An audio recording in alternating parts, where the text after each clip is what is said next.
Hi guys, welcome you back to Shirley's journey. So இன்னைக்கு போகி. அதே மாதிரி சாரி கைஸ், வீடியோஸ் எதுவும் ரெகுலராக போட முடியல, சம் ஒர்க்ஸ்னால. சாட்டர்டேஸ் வந்து உங்களுக்கு எப்போயும் ரெகுலராக லாங் வீடியோஸ் இருக்கும்.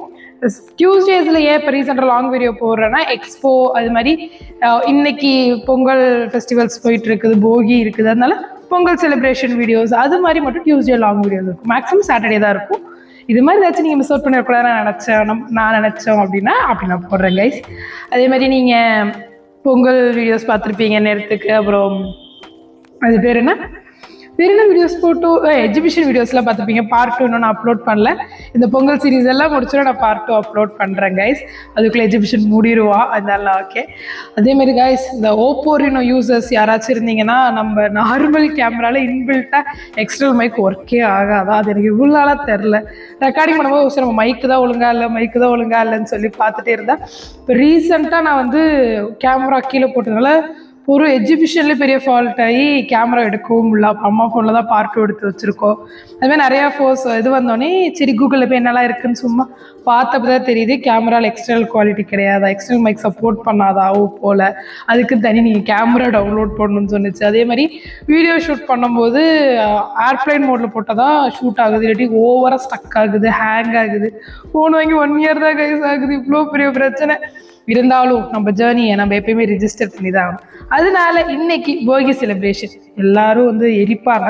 எனக்கு ஏதோ ஸ்வீட் சாப்பிடணும்னு ரொம்ப தோணுச்சு. அதனால எங்கள் அம்மா எங்கள் வீட்டில் ஒரு ஸ்வீட் செய்கிறாங்க.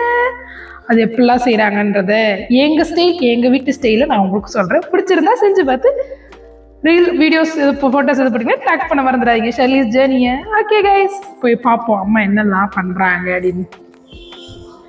ஹாய் குண்டு.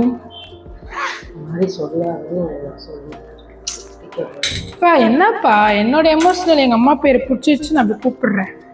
இங்கே பாருங்க, எங்கள் அம்மா ஓன்னு இருக்கிறாங்க. என்ன ஆச்சுன்னே தெரில.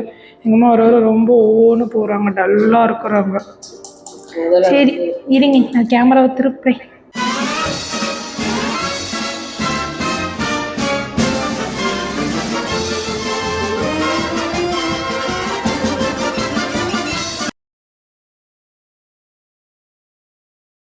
ஃபேமஸ் என்னன்னா கோதுமை பாயசம், உடைச்ச கோதுமை பாயசம். எப்படி செய்யணும்னா கொஞ்சம் நெய் இதெல்லாம் கொஞ்சம் கூட ஆகும், ஆனால் ரொம்ப நல்லாயிருக்கும். இது முஸ்லீம் ஸ்ட்ரீட்லாம் ரொம்ப ஃபேமஸ் செய்வாங்க. அது தெரிஞ்சுக்கிட்டா நானும் செய்கிறேன். பாருங்கள், குறையிலும் மன்னிச்சுக்கிறேன். இதுக்கு வந்து முந்திரி பருப்பு போட்டு வதக்கணும். ஆக்சுவலாக முந்திரி பருப்பு காலி ஆகிட்டு, அதனால பாதாம் பருப்பு உடச்சி போட்டுட்டேன். ஏன்னா உடச்சி போட்டால் டேஸ்ட்டு சூப்பராக இருக்கும். அதனால் பாதாம் பருப்பை உடைச்சி அப்படியே அதெல்லாம் ஃப்ரை பண்ணிடுவோம். மழை சாரல் கூட போடணும். வச்சுருக்கீங்களா? லைட்டாக வதக்கும் போது, அதாவது இந்த 1 டம்ளர் உடைச்ச கோதுமை எடுத்து வச்சுருக்கிறேன். ஏன்னா இதுதான் அளவு வேணும். இந்த கோதுமையை அப்படியே அதில் போட்டு வறுத்தணும். சூப்பராக இருக்கும். இன்னும் நெய் ஸ்மெல்லாம் சொல்லாதான். இதை பார்க்கவே ஏதோ ஒரு சக்கை எடுத்தது மாதிரி ஒரு அல்வா செய்வீங்க. இது தேங்காய் பருப்பு ரைஸ். தேங்காய் பருப்பு எங்கள் பாட்டி இருந்தப்போ செஞ்சு கொடுப்பாங்க. இப்போ பாட்டி இல்லை. இதை அப்படியே லைட்டாக வறுத்துட்டு, இதை அப்படியே வறுத்துட்டு செஞ்சோம்னா வேகும்போது உன்னோட ஒட்டா அப்படின்னு சொன்னாங்க. அதனால லைட்டாக அப்படியே வறுத்துட்டு,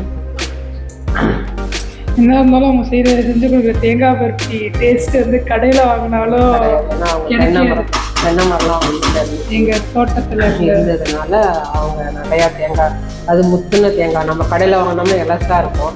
அவங்க முத்துன தேங்காவை எடுத்து வச்சுட்டு நிறையா ஒரு 20 தேங்காய் அதை பார்த்து ஃபுல்லாக திருகி நல்லா சூப்பராக போட்டு செய்வாங்க. அவங்க ரீசெண்டாக ஒரு 1 மந்த்துக்கு முன்னாடி இறந்துட்டாங்க. இப்படி வதங்கிட்டு இருக்கும்போது அதுக்கு 2 கப்பு அளவு ஊற்றணும். அதில் 1 கப்பு அளவு தண்ணி ஊற்றிக்கோங்க. ஏன்னா வேகிறதுக்கு 1 கப் அளவு தண்ணி,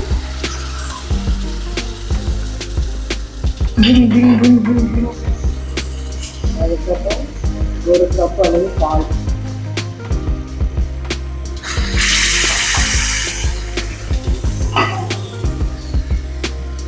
மாதிரி இவ்வளோதான் கிடையாது, பாயசன்றப்ப தண்ணி அளவு கூட போகும். அதனால் இப்போதைக்கு நான் கொஞ்சம் ஊற்றி வேக வைக்கிறேன்.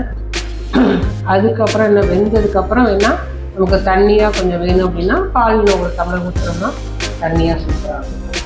இது அப்படியே வந்து வேகணும். இதில் வந்து ஸ்வீட்டில் செய்யும்போது எப்பயுமே கொஞ்சமாக உப்பு போட்டால் தான் அந்த ஸ்வீட்டை தூக்கி கொடுக்கும். அதனால கொஞ்சம் பால் தனியா கீ தனியா கொஞ்சமாக உப்பு போட்டோம்னா அந்த டேஸ்ட் வந்து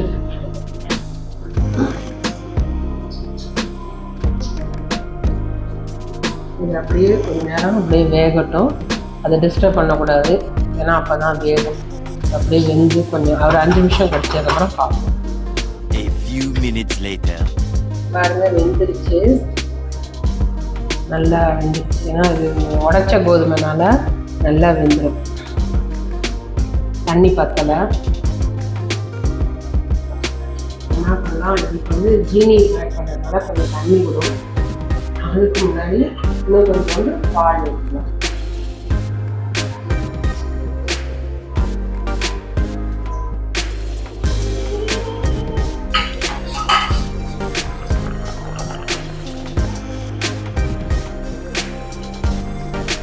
ASMR. இப்போ பால் ஊற்றிட்டோம்னா கொஞ்சம் இதாக இன்னும் கொஞ்சம் ஸ்லிம்மில் கொஞ்சம் கேஸை குறைச்சி கொஞ்சம் ஹையில் வச்சுருந்தா இப்போ கேஸை குறைச்சி ஸ்லிம்மில் வச்சுக்கணும். ஏன்னா சுகர் ஆட் பண்ண போகிறோம், அதனால் கொஞ்சம் ஸ்லிம்மில் வச்சுட்டு, அதாவது நான்ஸ்டிக் தவாவில் பண்ணிங்கன்னா ஒட்டாது. அதுக்கு கரண்டி வந்து இது மாதிரி மரக்கரண்டி யூஸ் பண்ணிக்கலாம். அப்போ தான் உங்களுக்கு நான்ஸ்டிக் வீணாக போகுது. ஏன்னா நான் வந்து சில்வர் தண்ணியை போட்டு யூஸ் பண்ணி நான்ஸ்டிக்கே வீணாக போச்சு.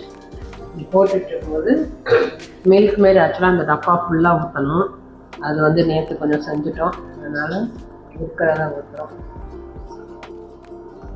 முக்காது இருக்குன்னு நினைக்கிறேன்.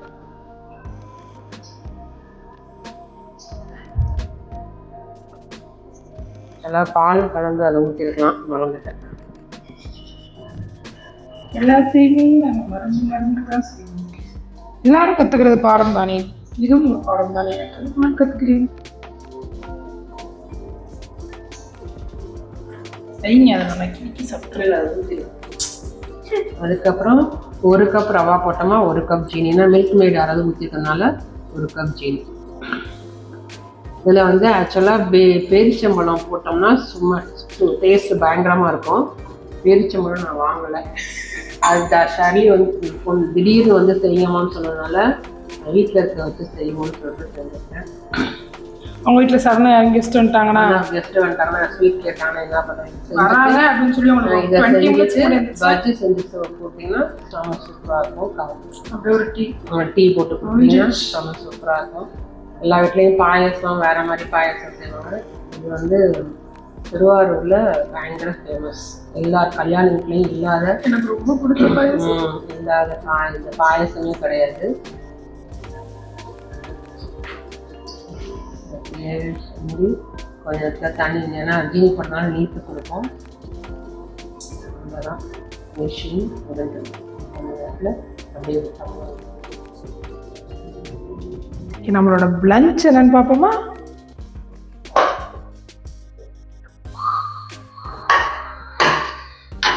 சிக்கன் பிரியாணி. என்ன அரிசி சின்ன சின்னதாக இருக்கு? சின்ன அரிசியா? ஒரு அரிசியா?